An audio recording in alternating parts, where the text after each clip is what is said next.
Assalamualaikum warahmatullahi wabarakatuh. Halo, perkenalkan nama saya Ijen Estefania Mufridah. Pada kesempatan kali ini saya akan membahas masih seputar dasar-dasar statistika, yaitu ukuran gejala pusat. Seperti yang kita tahu dalam statistik deskriptif ada tiga pengukuran, yaitu ada ukuran gejala pusat, ada ukuran dispersi, dan juga ada ukuran sebaran. Nah, apa sih itu ukuran gejala pusat? Ukuran gejala pusat adalah suatu ukuran yang digunakan untuk mengetahui kumpulan data mengenai sampel atau populasi yang disajikan dalam tabel atau diagram. Gejala pusat sebagai nilai rata-rata yang mempunyai kecenderungan memusat, sehingga sering disebut ukuran kecenderungan memusat. Nah, macam-macam ukuran pusat ini udah nggak asing lagi ya. Itu ada rata-rata, ada median, ada modus, ada kuartil, desil, dan juga persentil. Gejala pusat pada hakikatnya menganggap rata-rata atau average dapat merupakan nilai yang cukup representatif bagi penggambaran nilai-nilai yang terdapat dalam data yang bersangkutan. Nah, kita akan berfokus membahas rata-rata, modus, dan juga median.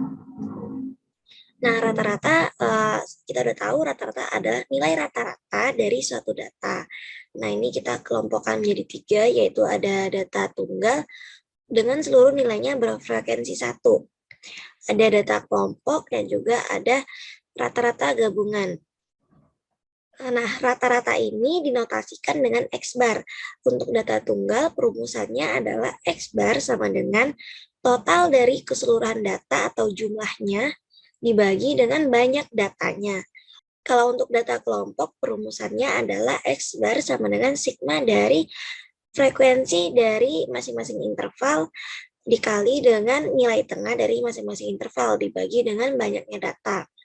Untuk rata-rata gabungan ada X bar sama dengan sigma dari banyaknya data atau ukuran sampel dikali dengan rata-rata dari masing-masing data dibagi dengan banyaknya data. Untuk contohnya nanti kita akan coba dengan contoh soal dan perhitungannya menggunakan Excel.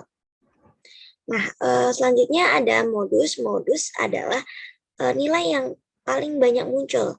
Kalau untuk data tunggal, ini cukup mudah, yaitu berarti data dengan frekuensi terbanyak.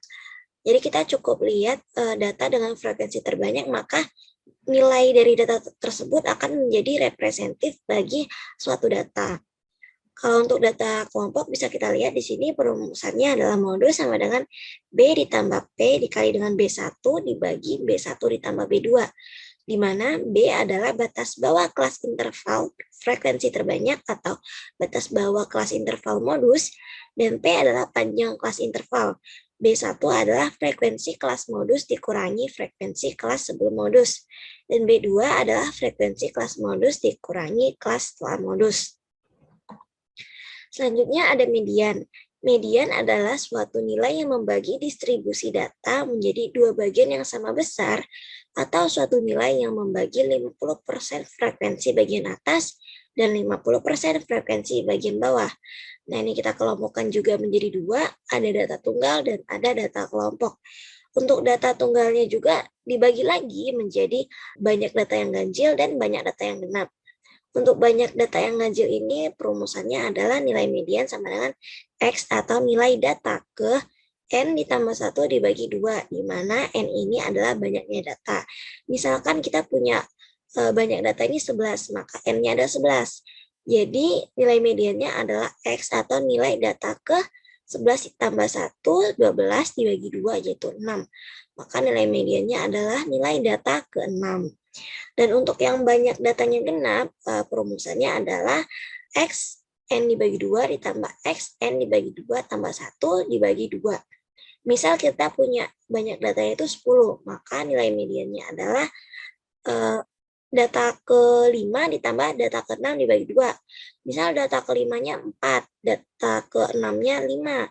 Berarti nilai mediannya adalah 4 tambah 5 dibagi 2, sama dengan 4,5. Dan untuk data kelompok perumusannya ada B ditambah P dikali N bagi 2 dikurang F besar dibagi F kecil, di mana B adalah batas bawah kelas interval median, P adalah panjang kelas interval, N adalah banyak data, F besar adalah frekuensi kumulatif sebelum kelas median, dan F kecil adalah frekuensi kelas median. Selanjutnya, kita akan coba dengan contoh soal beserta perhitungannya menggunakan Excel. Selanjutnya bisa kita lihat di sini sudah disajikan data untuk data tunggal, data kelompok, dan juga data khusus untuk rata-rata gabungan. Di mana untuk data tunggal adalah nilai statistik dari 10 mahasiswa STMIK. Bisa kita lihat di sini nilainya ada 8, 6, 6, 7, 8, 7, 7, 8, dan 6, 6. Untuk rata-ratanya di sini karena kita menggunakan Excel, ini cukup mudah, kita cukup masukkan rumus atau kata kuncinya yaitu average dan tinggal kita blok. Nah, bisa kita lihat di sini nilai rata-ratanya adalah 6,9. Dan untuk modusnya juga sama, di sini kita menggunakan rumus mod. Tinggal kita blok juga. Nah, nilai modusnya itu adalah 6 untuk yang data tunggal. Dan untuk median, di sini juga kita sama, kita tinggal masukkan rumus median, dan kita blok datanya. Untuk median, karena perhitungannya menggunakan Excel, jadi walaupun banyak datanya ganjil ataupun genap, rumus yang digunakan tetap sama, yaitu median.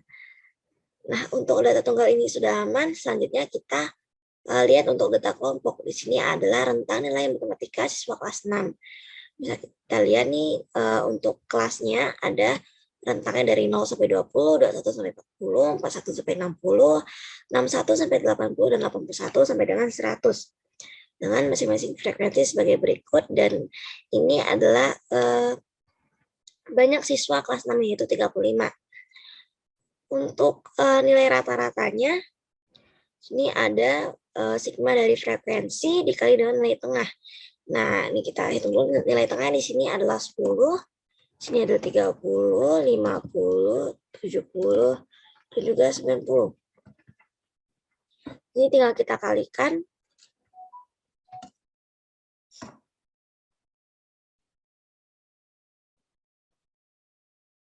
Nah, untuk rata-ratanya berarti sigma dari ini dibagi dengan banyaknya siswa 35. Nah, untuk data ini maka nilai rata-ratanya adalah 52,28. Dan untuk modusnya di sini bisa kita hitung satu-satu. Untuk nilai B-nya adalah batas bawah kelas interval modus. Bisa kita lihat nilai yang paling banyak muncul adalah 12 di kelas interval 41 sampai dengan 60. Berarti nilai B-nya adalah batas bawahnya 40,5. Untuk P-nya panjang intervalnya 20. Untuk B1 adalah frekuensi kelas modus dikurang sebelumnya. B2 adalah frekuensi kelas modus dikurang setelahnya.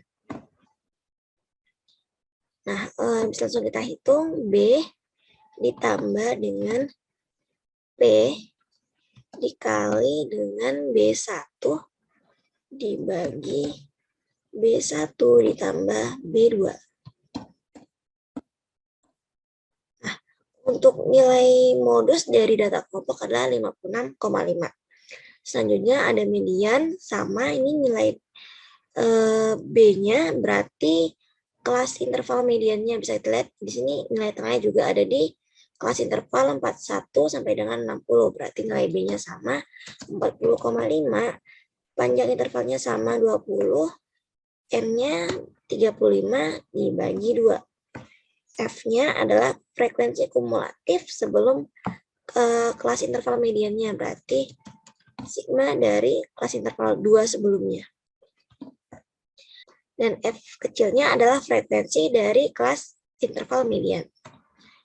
Bisa langsung kita hitung juga, B ditambah P dikali dengan N bagi 2 dikurang frekuensi kumulatif dibagi dengan F.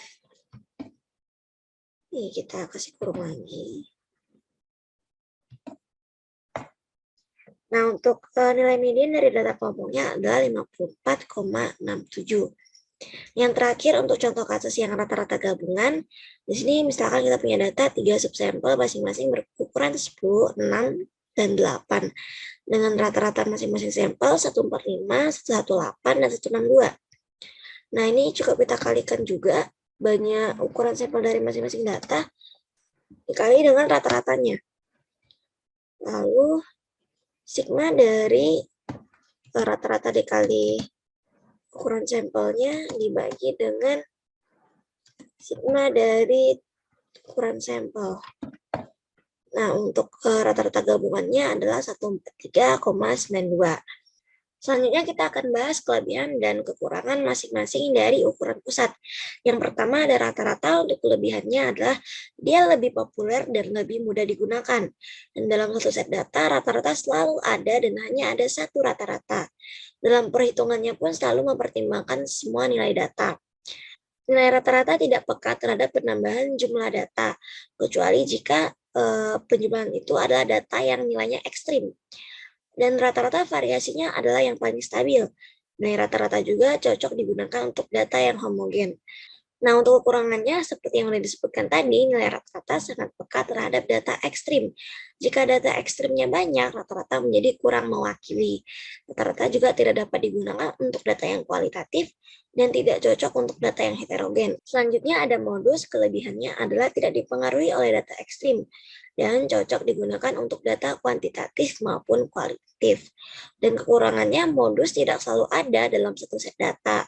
Kadang dalam satu set data terdapat 2 atau lebih modus. Jika hal ini terjadi, modus menjadi sulit digunakan karena kurang mewakilkan. Modus juga kurang mempertimbangkan semua nilai, dan nilai modus peka terhadap penambahan jumlah data. Yang terakhir ada median, kelebihannya tidak dipengaruhi oleh data ekstrim, dapat digunakan untuk data kualitatif maupun kuantitatif, dan cocok untuk data heterogen. Tapi kekurangannya adalah tidak mempertimbangkan semua nilai data, kurang menggambarkan rata-rata populasi, dan peka terhadap penambahan jumlah data. Yang terakhir adalah hubungan dari rata-rata, median, juga modus berdasarkan kurva distribusi frekuensi. Jika nilai rata-rata sama dengan nilai median dan juga sama dengan nilai modus, maka kurva yang terbentuk adalah kurva normal. Jika nilai rata-rata lebih besar dari median dan juga lebih besar dari modus, maka kurva yang terbentuk adalah kurva yang condong ke kanan. Perhatikan bahwa kurva yang condong ke kanan adalah kurva yang curam di sebelah kanannya, maka dia condong ke kanan. Dan juga yang terakhir, apabila rata-rata kurang dari median dan juga kurang dari modus, maka kurva yang terbentuk adalah kurva yang condong ke kiri. Sama halnya apabila dia curam sebelah kiri, maka dia akan condong ke kiri. Nah, untuk materi ukuran gejala pusat saya cukupkan sampai di sini. Semoga mudah dipahami dan semoga bermanfaat bagi teman-teman. Terima kasih. Assalamualaikum.